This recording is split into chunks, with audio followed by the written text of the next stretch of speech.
For years, people were warned not to question Jeffrey Epstein or the influential figures connected to him. They dismissed it all as baseless rumors and wild conspiracy theories spread online. But now, with the release of new documents and messages, those long-standing questions have become much harder to dismiss. It turns out that some surprising names, including Ellen, are now being linked to disturbing allegations involving the disgraced financier. According to investigators who examined Epstein's records, his inner circle operated with a private language full of strange codes and unusual phrases that seemed ordinary on the surface. Terms like pizza, pasta, and especially jerky kept appearing repeatedly in emails, not in the context of actual food, but in ways that felt suspicious. Even lawmakers who reviewed the unedited files described the language as deeply unsettling and confusing. There was also a lot of language that appears to be coded regarding food. I wanted to let you know the crew really appreciated the pizza. Another email read, "This is better than a Chinese cookie, see attached. Let's go for pizza and grape soda again." This one talks about, yeah, that's the pizza. You mean radiating a soft glow with the look of bliss and excitement. There's one more, I think, in this list as well.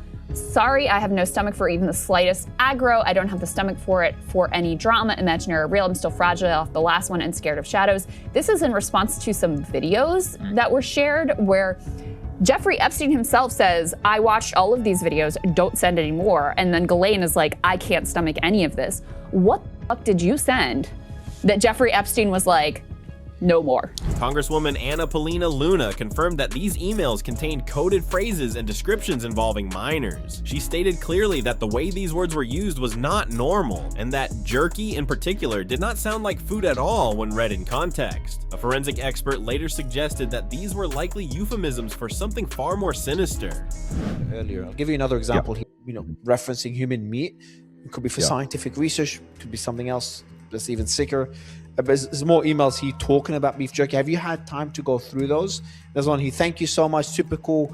IT guy setting up Surface right now. We are ridiculously excited. And beef jerky, delicious. Thank you, thank you, thank you, thank you, Thanksgiving." So yeah. It is very. Now I've got all those emails saved. I'd actually had somebody send me all of those to say, "Hey, would you check this out?" So I have them. I have not read through all of them, but there's no shortage of terms that are phrased in a peculiar way. Muffin is another one. I've seen that a couple of times. I talked about when he says "whoops." That seems to be in very sometimes he says that in very odd terms that seem like they're referring to somebody dying or getting. So there definitely seem to be code words. Email after email discussed jerky being stored in freezers, transported in insulated bags, delivered urgently, and shared among Epstein and his close associates. The messages appeared casual and friendly on the surface, but the specific details raised major red flags. Now, several big names are under scrutiny, one of the most prominent being Ellen DeGeneres. For years, she was seen as the cheerful face of daytime television. Friendly, safe, and funny. However, according to insiders and whistleblowers, her name appears far more connected to Epstein's circle than most people expected. Rumors claiming she was Hollywood's most active participant in such activities went viral, with many accusing her of helping make introductions and keeping things quiet. While none of these claims have been proven in court, the allegations alone have shocked millions who grew up watching her show. This led people to revisit old warnings. One notable example is Justin Bieber, who once spoke publicly about feeling scared and uncomfortable. Others recalled how quickly fact-checkers would shut down any discussion of these topics. Another alarming detail was the 2009 incident where a young model named Gabriela Jimenez broke down outside a hotel, screaming about something horrifying she had witnessed involving powerful guests.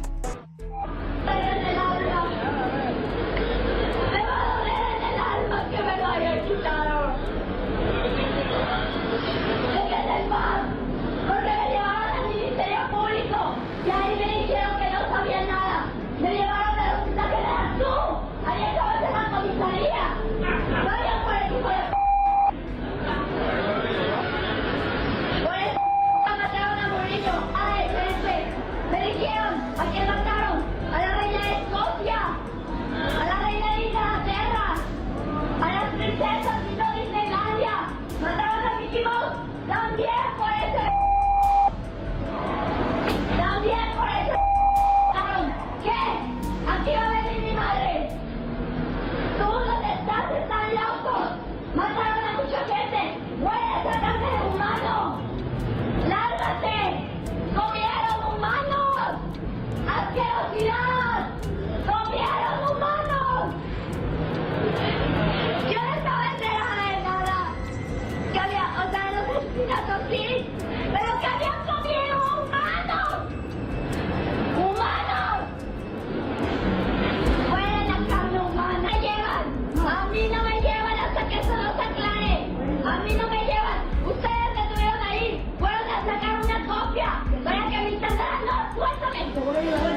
One clip that continues to resurface is from Chrissy Teigen, a longtime friend of Ellen DeGeneres. In the interview, Chrissy made shocking remarks about being open to eating human flesh if the person consented. When pressed further, she did not treat it as a joke and stood by her statement. Actually, nothing I wouldn't eat or wouldn't drink or wouldn't try. If the person okayed it, I would eat a human. If you were at a very fancy restaurant and they were like a tiny piece of human meat. No. I think the only way You wouldn't try a tiny bite? No. Really? Absolutely not. Is that terrible? At the time, most people dismissed it as dark Hollywood humor, but after the Epstein files surfaced, many began questioning why anyone would make such a joke in the first place. Online researchers also noted that Chrissy was a regular at major celebrity events, including those linked to Diddy and influential political figures.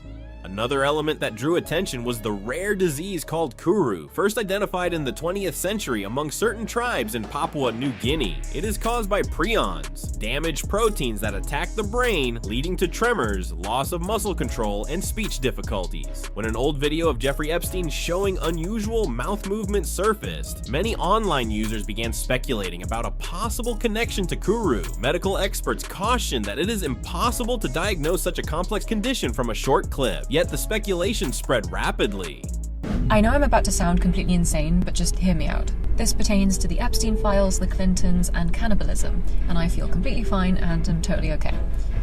Alright, let's do this. How do we know if someone is a cannibal? Well, they could have the Kuru disease, which is a fatal neurodegenerative disease that spreads through eating brain tissue. It has a long incubation period, 10 to 30 years. Early symptoms are headaches, coordination issues, anxiety, and inappropriate laughter. Middle stage, severe tremors and shaking, loss of balance and slurred speech. Late stage, inability to walk, dementia, and the forever sleep. Do you know of any elites rumored to have consumed human flesh? But I'm not accusing anyone of anything, this is just a fun little joke video. With truth in the mix, in Papua New Guinea they call human long pig. We just love to have fun here. No, the Kuru disease has nothing to do with the Epstein files or anyone in them. Definitely not the Clintons. And I feel fantastic, so yeah.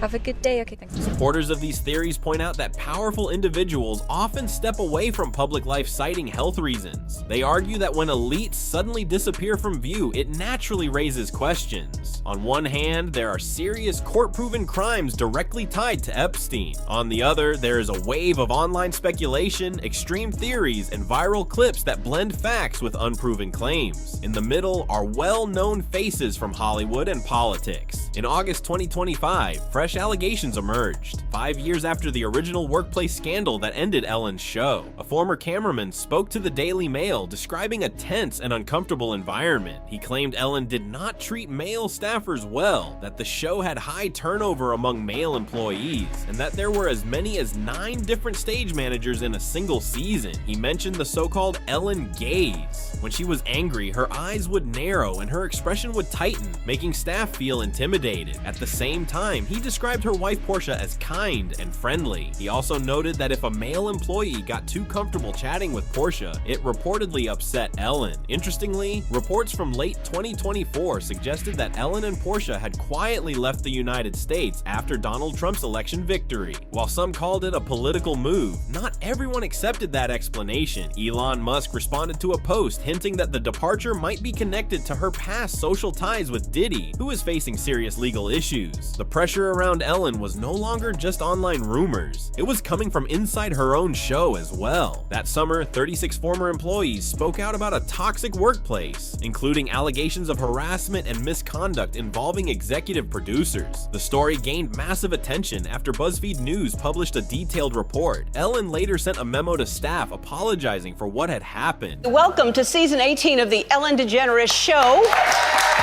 A new chapter. That's what Ellen promised today as she returned to her studio and spoke out for the first time about the controversy swirling around her. This summer, there were allegations of a toxic work environment at our show, and then there was an investigation.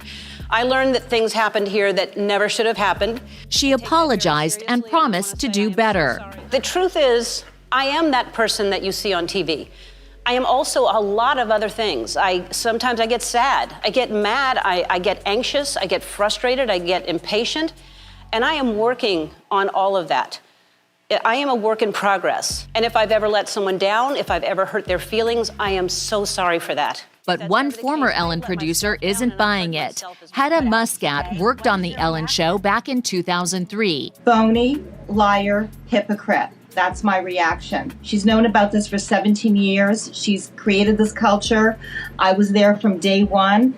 We were all petrified of her. She was not nice. The deeper problem, according to many staffers, was the overall culture. There was no safe way to report issues, and senior staff reportedly discouraged complaints. Warner Brothers conducted an internal investigation, removed some producers, and issued public statements. However, critics continued to ask why it had taken so long for action to be taken. Another name then emerged that added further complexity to the story. Video clip is a short one, just 3 seconds long. It's part of the Epstein files, and it shows the convicted sex offender Jeffrey Epstein being shown the Louvre by Jack Lang. The 86-year-old former culture minister knew Epstein for years and used his car and his plane. Lang told French media that he'd met Epstein through Woody Allen and would have cut off all contact had he known that he was at the heart of a criminal network.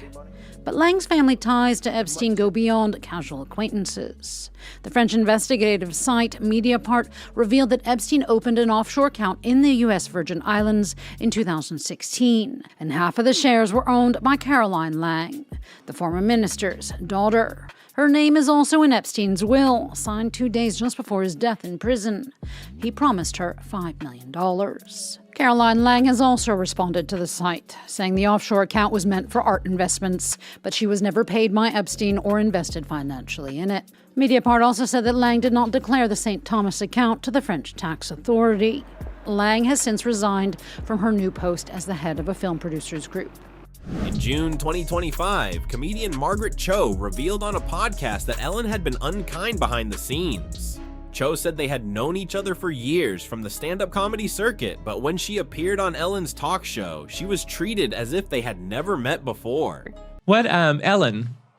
Ellen was like really weird and not nice to me for most of my career, and like because I opened for her in the 1980s. Oh, you did? When she was a headliner in comedy clubs, and not way before her big fame. Uh-huh. And so then when I would do her talk show in the 2000s, she acted like we just met, and I'm like, what? One of those types.